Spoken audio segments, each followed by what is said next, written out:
মহা সৌভাগ্যবান আবদুল্লাহ। তিনি ছিলেন রাসূলুল্লাহ সাল্লাল্লাহু আলাইহি ওয়াসাল্লামের সম্মানিত পিতা। আবদুল্লাহর মাতার নাম ছিল ফাতেমা।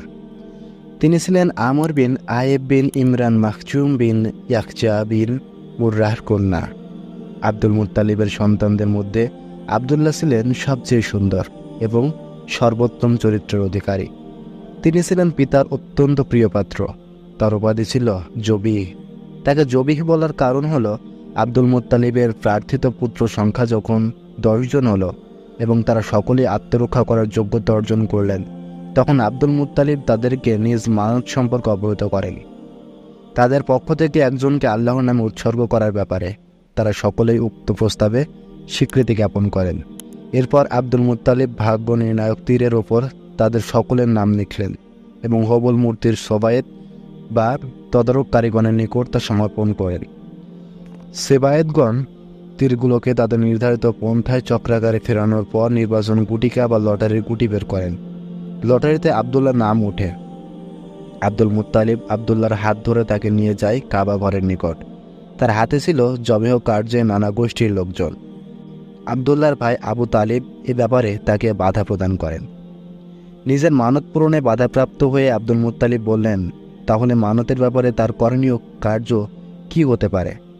এ বিষয়ে বিশেষ জ্ঞানের অধিকারিণী বা তত্ত্ববিশারদ কোনো মহিলার নিকট থেকে উক্ত ব্যাপারে পরামর্শ গ্রহণের জন্য তারা তাকে উপদেশ প্রদান করেন। আব্দুল মুত্তালিব জৈনিকা তত্ত্ববিশারদের নিকট গিয়ে এই ব্যাপারে তার পরামর্শ চাইলে সঠিক সিদ্ধান্ত গ্রহণের জন্য আবদুল্লাহ এবং 10টি উটের মধ্যে লটারি বা নির্বাচনী গুটিকা ব্যবহারের পরামর্শ দেন।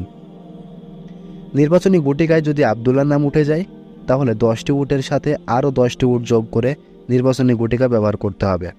এরপরও যদি আবদুল্লাহর নাম উঠে যায়, তাহলে পূর্বোক্ত 20টি উটের সাথে আরও 10টি উট যোগ করে নির্বাচনী গুটিকা ব্যবহার করতে হবে এবং যে পর্যন্ত না আবদুল্লাহর নামের স্থানে উট কথাটি প্রকাশিত হয়, সে পর্যন্ত একই ধারায় নির্বাচনী গুটিকা ব্যবহার করে যেতে হবে, যতক্ষণ না আল্লাহ সন্তুষ্ট হয়ে যায়।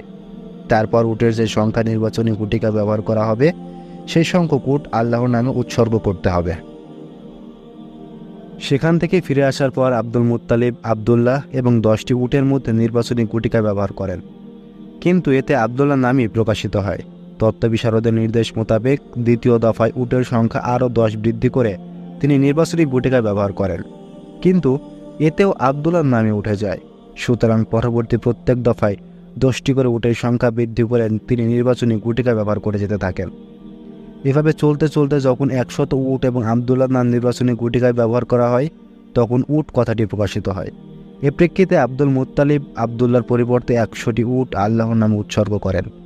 উৎসর্গকৃত পশুর গোশত কোনো মানুষ কিংবা জীবজন্তুর খাওয়ার ব্যাপারে কোনো বিধিনিষেধ ছিল না। উল্লেখিত ঘটনার পূর্বে আরব এবং কুরাইশদের মধ্যে রক্তপাতের খেসারত বা মূল্য ছিল 10টি উট, কিন্তু এ ঘটনার পর এর বর্ধিত সংখ্যা নির্ধারিত হয় 100টি উট।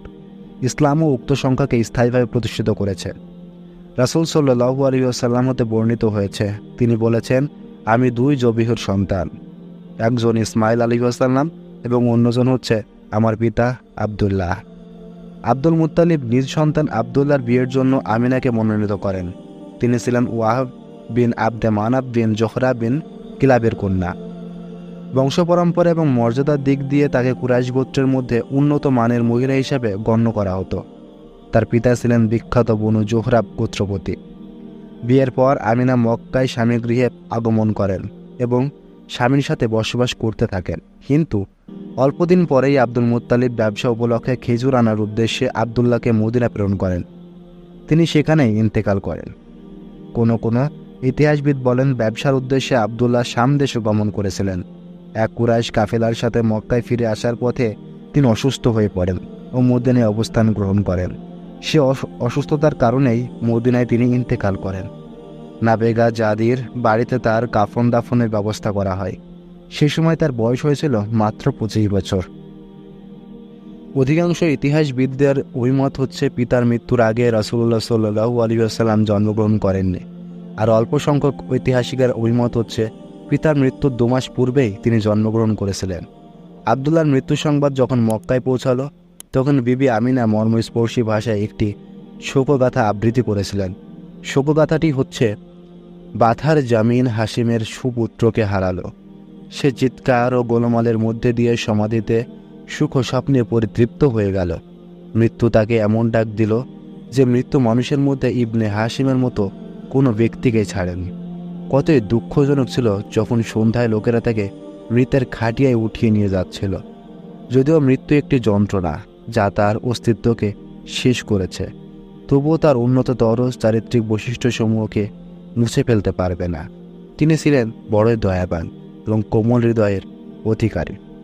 মৃত্যুকালে তিনি যেসব সহায় সম্পদ রেখে গিয়েছিলেন তা ছিল যথাক্রমে 5টি উট, 1 পাল ছাগল এবং একটি হাবশি দাসী, যার নাম ছিল বরকত ও উপনাম উম্মে আইমান।